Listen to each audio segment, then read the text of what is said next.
Namaskar, I am Pradosh Sharma and you are watching Rhythm. The Oxford Union, known for hosting debates on critical global issues, has again sparked outrage by inviting Pakistani origin activist Muzammil Ayub Thakur to promote the divisive and controversial idea of an independent Jammu and Kashmir. Thakur, notorious for spreading anti-India propaganda with the backing of Pakistan's ISI, will speak in favor of the motion. This house believes in the independent state of Kashmir on November 14th. The decision to platform Thakur, an advocate of violence and separatism, has drawn criticism as it provides a stage for a known agent of Pakistani interest and anti-India rhetoric. Muzammil Ayub Thakur, whose family has a history of ties to Pakistani intelligence, is the son of Ayub Thakur, an ISI-linked operative who founded organizations like the Justice Foundation and the World Kashmir Freedom Movement.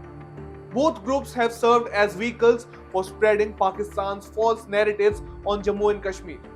During his lifetime, Ayub Thakur diverted ISI funds to terror groups in the Kashmir Valley, including a notorious 70,000 euros donation to Hizbul Mujahideen terrorist Sayyid Salahuddin.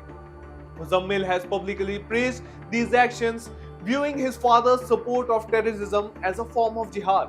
Thakur's statements reflect his father's view, endorsing terrorist acts and glorifying Kashmiri martyrs who died while attempting to attack Indian security forces. Well, it has been noted that it is not the first time Oxford is allowing anti-Indian sentiments to be voiced under the guise of free speech.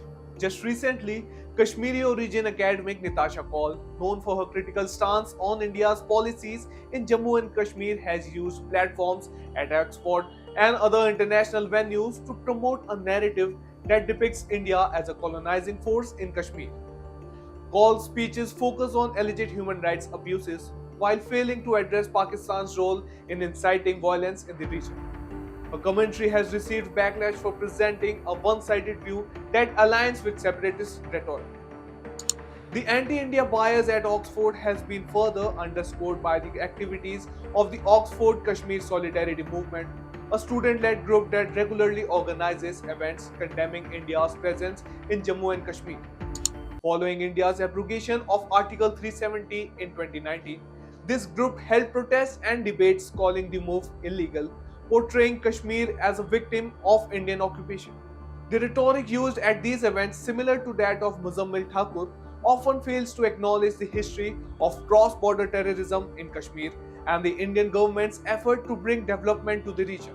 Instead, they paint India as a colonizer, a narrative that plays into Pakistani propaganda.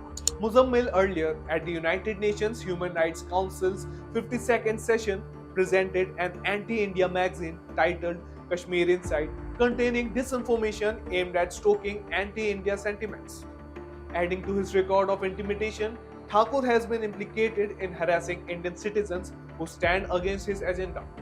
In May 2022, Jammu and Kashmir Police charged him under the Unlawful Activities Prevention Act (UAPA) for threatening advocate Sayyid Zisha. Thakur also targeted Taslima, a Kashmiri woman who exposed Pakistan's propaganda at the United Nations. His threats have extended online, prompting Indian authorities to block his Twitter account within the country. The Oxford Union's decision to host Thakur is troubling and is again getting continuous backlash as it elevates the voice of a man with a history of endorsing violence and extremism. By allowing Thakur to speak on Kashmir's independence, the Oxford Union risks validating a dangerous agenda and disrespecting India's sovereignty. The international community must recognize Thakur's role as a mouthpiece for Pakistani interests and reject any attempts to legitimize calls for separatism rooted in violence and misinformation.